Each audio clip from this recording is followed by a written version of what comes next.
Salve galera, eu sou o Vini da Marcha da Maconha Floripa. Hoje eu vou falar para vocês por que a gente que luta pela legalização é fora Bolsonaro e por que a Marcha da Maconha é e tem que ser fora Bolsonaro. Primeiro eu vou dizer que isso não é uma decisão só da Marcha da Maconha Floripa ou da gente aqui em Santa Catarina. Na verdade, isso é um entendimento nacional, da Articulação Nacional de Marcha da Maconha e do movimento pela legalização da maconha em geral. Eu acho que é uma questão de coerência. Parece óbvio para muita gente, mas para quem ainda não entendeu, eu vou explicar bem de chavadinho essa ideia, porque que tem que ser fora Bolsonaro. Eu acho que a gente tem pelo menos 3 motivos que merecem ser abordados. O primeiro é porque a base do bolsonarismo é o pânico moral. E nesse pânico moral está a questão das plantas e substâncias sob a alcunha de drogas. O que eu quero dizer com isso? Que um dos motivos pelos quais o bolsonarismo usa para agredir e para suspender o direito das pessoas é criar um pânico em torno dessa questão, em torno dos usuários. E daí eles combatem ferozmente a legalização em todos os âmbitos que eles conseguem, desde as igrejas, os grupos de zap, até o Congresso, onde a gente vai esbarrar com figuras nefastas como o Osmar Trevas, por exemplo, que são pessoas hipócritas, que se por um lado eles querem proibir o acesso da maconha aqui no Brasil, principalmente para quem precisa dela para suas terapias, por outro lado eles estão dando ou tentando entregar os direitos para as empresas gringas. Então é todo um cenário complexo onde é coerente da nossa parte ser fora Bolsonaro por essa base de apoio que ele tem, que usa do pânico moral para prejudicar a todos nós. Além disso, ainda tem toda a questão das comunidades terapêuticas, que são na prática campos de concentração ou reavivamento dos manicômios, onde eles estão tentando prender pessoas pobres, dizendo que elas são usuárias, e mesmo se fosse, ninguém merece ser trancafiado dessa forma. Então, maconheiro que apoia Bolsonaro é uma incoerência, porque os bolsonaristas cedo ou tarde vão acabar perseguindo essa pessoa por ser maconheira. Então, por isso que o movimento pela legalização tem que ser fora Bolsonaro. A gente precisa entender também que a proibição ela gera o cenário de violência policial nas comunidades de trabalhadores que permite o surgimento da milícia, da onde a corja do excrementíssimo vai brotar. Porque é dali que surge essa figura do militar que toma conta da comunidade, que se escora no fato de ter um vínculo com o Estado para sair impune pelos crimes que comete, e a gente sabe onde isso vai dar. Isso vai dar no assassinato não só dos trabalhadores, como também de seus representantes, como o caso da Marielle lá no Rio de Janeiro. Então a gente tem que ser fora Bolsonaro no movimento pela legalização por uma questão de coerência.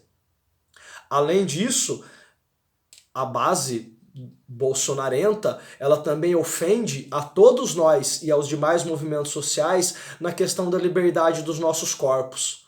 Essa ideologia que eles promovem, essa ideologia fascista que eles promovem, ataca não só os usuários, mas ataca também as mulheres, todo o movimento LGBTQIA+, os povos negro e indígena aqui no Brasil.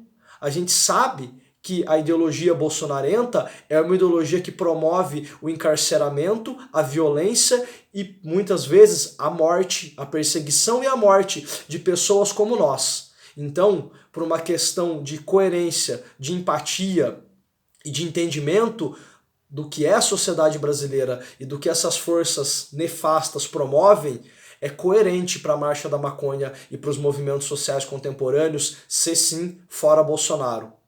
Além disso, além do conteúdo, porque a gente está defendendo a liberdade dos corpos, a liberdade de ser quem a gente é, a liberdade de usar as plantas como a maconha que nos fazem bem, a liberdade de não ser encarcerado pela cor da nossa pele, pela nossa opção sexual, por qualquer característica nossa.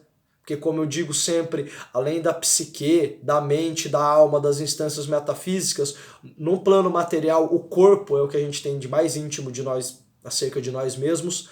Além dessa questão do conteúdo, também tem uma questão dos próprios movimentos sociais e da democracia. A gente sabe que essa ideologia de miliciano é uma ideologia que reprime as manifestações nas ruas, é uma ideologia que não tolera a diferença, que não tolera a diversidade. E pra gente da Marcha da Maconha, que faz manifestação na rua, não só a marcha, mas diversas outras, como a luta antimanicomial, por exemplo, como a luta dos trabalhadores, do movimento negro, do movimento LGBTQIA+, que teve a parada não faz muito aqui em Florianópolis. Todos nós estamos sob ameaça quando o excrementíssimo que está na presidência resolve ativar seus minions para nos perseguir. Então por isso é coerente que a gente seja fora Bolsonaro. É só a gente ver a diferença que teve da época dos governos petistas para cá, que na época do governo Dilma teve vultosas manifestações no Brasil todo e a Dilma deu salvo-conduto para os manifestantes, que chegaram até a acender fogueira em cima do Congresso Nacional. Tamanha tolerância democrática que havia naquele período. Hoje em dia, de lá para cá, a gente sofre bastante repressão nas ruas quando a gente levanta as nossas bandeiras e quer promover as nossas pautas. Desde a época Temer, se agravando na era Bolsonaro. Por isso, para continuar existindo enquanto movimento social, para continuar ocupando as ruas trazendo nossas pautas, para continuar defendendo democracia, justiça e liberdade, a gente é fora Bolsonaro. Muita gente me perguntou isso durante essa semana, então achei necessário gravar esse vídeo explicando pelo menos esses 3 motivos, tem muitos mais, mas explicando pelo menos esses 3 motivos porque a Marcha da Maconha é e tem que ser fora Bolsonaro. Eu vou aproveitar a ocasião para também comentar alguns acontecimentos recentes no Brasil, no mundo, em Santa Catarina. Vamos começar pelo perdão do presidente estadunidense Joe Biden às pessoas que foram presas simplesmente por portar consigo maconha. É um pequeno passo na direção certa. Vai promover o desencarceramento, que é uma pauta cara ao movimento antiproibicionista. Uma das maiores críticas que a gente faz ao modelo da proibição é o encarceramento que ele gera, lembrando o óbvio que não é para fumar que a gente marcha. A gente marcha pelo fim da violência, a gente marcha pelo fim do encarceramento, a gente marcha pelo direito da juventude negra, da juventude da classe trabalhadora de não ter a sua casa destruída, invadida pela repressão policial e ter sua vida ameaçada pelos agentes do Estado por um motivo ridículo que é a proibição das plantas e substâncias sob a alcunha de drogas. Afinal, nos bairros ricos a violência não é desse jeito. E como diz o Mano Brown, chega de barco e avião, nunca vi pobre dono de cais e aeroporto. Então, nesse sentido, a medida do Joe Biden é bastante interessante. Além disso, nos Estados Unidos, uma outra medida que também está sendo colocada em vigor é a reserva de mercado para as pessoas que foram afetadas pela proibição, para que elas tenham o acesso, para que elas possam trabalhar dentro do comércio recém-legalizado da maconha. A gente sabe que isso vai favorecer prioritariamente as populações latinas, o povo negro nos Estados Unidos, que são as pessoas que são encarceradas em maior número devido à proibição das plantas e substâncias chamadas de drogas naquele contexto. Ainda assim, eu não posso deixar de fazer uma ressalva para a gente que é latino-americano de desconfiar dos Estados Unidos, no sentido em que tudo indica que ele está se tornando um país mais tolerante em relação à maconha, mas que continua usando do proibicionismo como um pretexto para fazer intervenção na América Latina, vide o México e a Colômbia, por exemplo. Eu vou deixar aqui nos comentários o link do texto da Natália Pimpão, que trabalha bem esse tema, de como o proibicionismo é uma ferramenta discursiva para os Estados Unidos fazerem intervenção na América Latina. Feito esse comentário da pauta global, vamos comentar um pouco a pauta nacional. Envolve um pouco o assunto inicial desse vídeo, que é o fato de que as associações de médicos, cuidadores e pacientes, principalmente, em consonância com o movimento pela legalização, elas também se manifestam contra o excrementíssimo no poder, elas também são fora Bolsonaro, o que indica que já há no Brasil o entendimento de que a legalização precisa, antes de mais nada, superar o fascismo na rua e nas urnas, para que a gente possa pautar esse tema no Congresso, no novo Congresso que vai tomar posse no dia 1º de janeiro de 2023. Agora, trazendo a questão para Santa Catarina, eu queria comentar algo que é revoltante, mas ao mesmo tempo até um pouco engraçado, que foi o fato do prefeito de Blumenau desautorizar e tentar vetar uma cerveja com terpenos de maconha na Oktoberfest. É uma pena, seria interessante se tivesse, porque é uma cerveja que não tem THC suficiente para deixar alguém chapado de maconha, o pessoal vai ficar chapado de álcool, porque afinal é uma cerveja. Mas não tinha THC o suficiente para deixar a pessoa chapada de maconha. Então foi uma medida esdrúxula do prefeito para tentar agradar alguma base bolsonarenta que ele tenha por lá, mas que ativa, né, que faz com que as pessoas pensem, ativa as forças antiproibicionistas que tem na região de Blumenau para que se indignem. E aí, se você for de Blumenau, conversa com a gente aqui da Marcha da Maconha Floripa, conversa com a gente da Frente Catarinense pela Legalização, vamos se organizar, vamos nos organizar, vamos fazer juntos uma transformação para que a gente possa ter um núcleo que luta pela legalização em Blumenau, para que a gente possa questionar medidas como essa e quem sabe no ano que vem e nas edições seguintes a Oktoberfest possa ser mais aberta a receber uma cerveja com terpenos de maconha para mostrar para a sociedade que não é uma droga super perigosa que nem colocam, na verdade é uma planta bastante comum que tem diversas finalidades, entre elas fazer cerveja, e que tem inclusive propriedades medicinais, as quais a gente está farto de comentar aqui nos nossos canais da Marcha da Maconha e do movimento pela legalização em geral.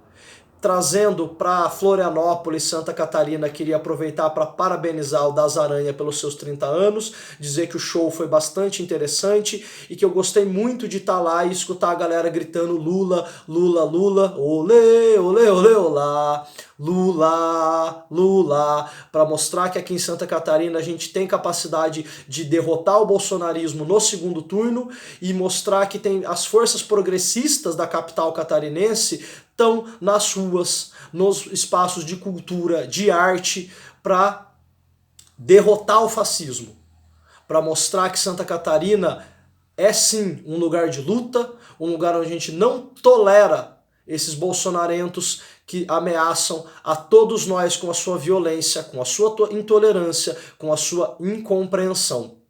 E que, mais uma vez, a cena da cultura local mostra que está comprometida com as pautas progressistas, com o campo da esquerda na cena nacional. Aproveitando também para falar que se você é daqui de Florianópolis, da Grande Florianópolis, ou por algum motivo está aqui pela região, que acompanhe a nossa atividade nos dias 13 e 14 de outubro de 2022, da Associação Brasileira de Estudos Multidisciplinares sobre Drogas Eixo Sul, com a Plataforma Brasileira de Política de Drogas, que é a Caravana do Conhecimento. Essa Caravana do Conhecimento vai acontecer o dia todo, no dia 13 e 14, no Centro de Filosofia e Humanas da UFSC, no nosso auditório. Vai ter diversas atividades, desde mesas temáticas, desde grupos de trabalho, batalha de rap e até um boteco antiproibicionista para a gente poder trocar uma ideia e avançar no tema da legalização e em outros tantos temas que envolvem desde a saúde mental até o acesso à cidade e às nossas comunidades de trabalhadores aqui da Grande Florianópolis. Então fica o convite para todos vocês. Muito obrigado para quem acompanhou o vídeo até aqui. Se você tiver alguma dúvida, pode entrar em contato com a gente, vamos ter o maior prazer em responder. Se você acompanha a gente pelos grupos, esse vídeo vai ao ar no dia 12 à noite. Se você acompanha a gente pelo canal do YouTube, no dia 13 de manhã. E se você está vendo esse vídeo no Reels do Instagram, no dia 13 à tarde para a noite. Mais uma vez, muito obrigado, galera. Não vamos esquecer do nosso compromisso em derrotar o fascismo nas ruas e nas urnas, nas manifestações que vão acontecer nas próximas semanas, onde é importante que a gente esteja em peso, mostrando a nossa força, mostrando que Santa Catarina tem sim um campo progressista que luta, que o Brasil tem sim um campo progressista que luta e que a gente vai questionar as medidas esdrúxulas tomadas pelo Poder Executivo na mão do excrementíssimo, como foi o corte na verba da educação. Vai ter manifestação na semana que vem, a gente vai colar em peso nessa e nas demais manifestações que forem chamadas para demonstrar a força que a gente tem nas ruas, para que o bolsonarismo não se sinta à vontade, para que as pessoas voltem a ter vergonha de defender o fascismo, defender a morte, o encarceramento e a violência contra as pessoas simplesmente por elas serem quem elas são, simplesmente por elas serem diversas naquilo que nós somos enquanto povo brasileiro. Nós somos um povo diverso. Aqui não deveria ser um espaço para bolsonarento, não deveria ser um espaço para fascista. Então é importante a gente estar nas ruas. E também estar nas urnas, porque uma coisa não anula a outra, as coisas são complementares. A gente precisa ir às urnas no segundo turno e derrotar o fascismo. É por isso, galera, que a marcha da maconha é fora Bolsonaro e eu, Vini, Lula 13. Tamo junto, galera. Muito obrigado pela atenção. A gente segue conversando, a gente segue na luta pela legalização. Valeu, tamo junto.